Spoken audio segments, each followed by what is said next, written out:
my name is Amy Washbond. I am an archaeology student at the University of Washington conducting a video on a sacred site and how people should behave when visiting the area. During this visit, I was toured around by two amazing people, Allie, the Tribal Historic Preservation Officer for the S'Klallam Tribe, and Loni, Greninger, the Tribal Council Vice Chair. It was amazing to hear them share their experience and knowledge regarding the site, and I am truly grateful to have the opportunity for them to talk to me. The Tamanowas Rock Formation has been used for recreation and ignored as a sacred place to the general public. Across the world, there are sacred spots that are appointed to be places of worship, and whether it is a mosque or a rock, it does not diminish the integrity of traditional practices, conservation, and religious significance of the sacred sites. Do a lot of people come to the rock for like recreational reasons? Oh yeah. Yeah.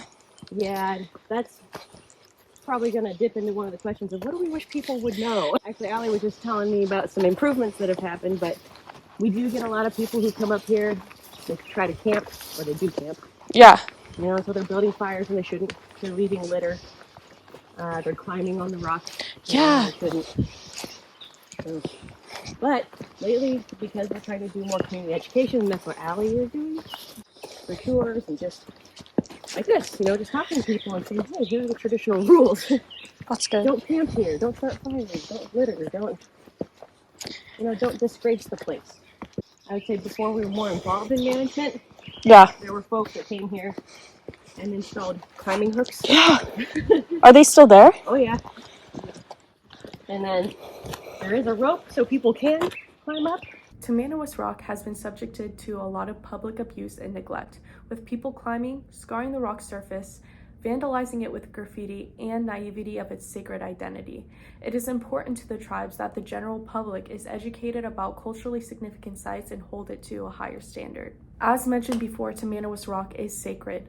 The caves in the rock are believed to have been used by Native Americans for spiritual vision quests, which in time, with oppression of their spiritual practices, was almost wiped from history.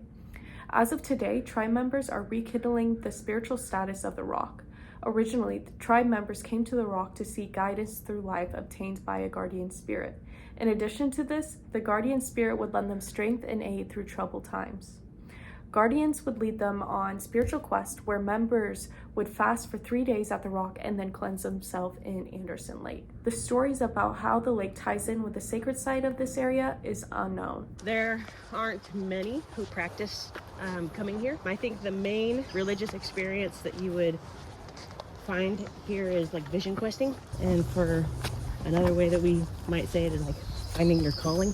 Does like Anderson Lake still hold like a lot of like spiritual significance nowadays? Now it doesn't. Okay. If it did, that got lost over time. Okay. And so that's just kind of like talking about my email. There's a lot of things that I'm actually quite many of us. Okay.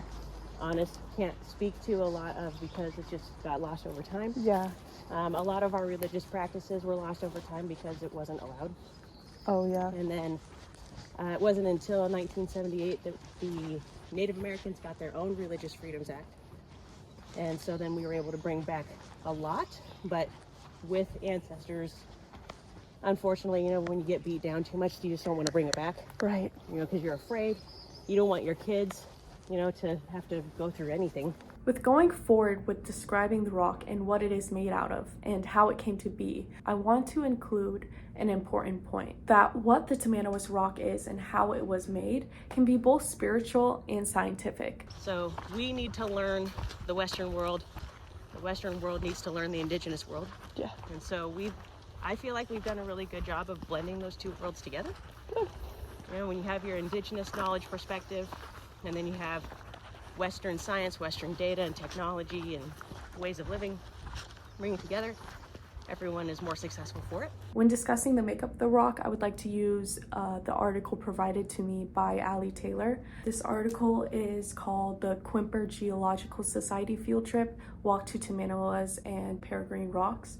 And this article has in-depth geological information about the rock's makeup and how it came to be.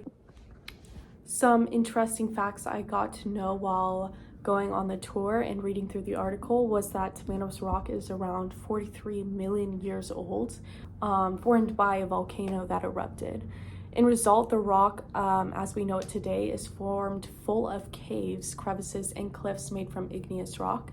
The rock is fragmental. This is due to an explosive eruption from the volcano that formed it in the first place. Tells me that we were probably pretty close to the water, like a bigger water source. Maybe the ocean was closer? Yeah, the sea level used to be higher, for sure. Yeah. Can't remember the dates, but yeah, there's Jamestown Creek's nearby, too, so freshwater sources as well. Gotcha. There are no cultural items or human remains at spiritual sacred sites. We had our graveyards elsewhere, ancestrally speaking. So there wouldn't be a lot left behind here unless it was a sacrifice of some sort to leave behind. Loni also mentions that she wears a spiritual covering made of cedar. She does not expect other people to wear the same thing when visiting the site, but it is another part of traditional practices she likes to upkeep. It is a form of a teaching tool that she likes to teach to people coming to the Tamanowas Rock. Tamanowas Rock and the journey up to Tamanowas Rock help tribe members rekindle their childhood and their heritage through remembrance of stories and teachings. Yeah.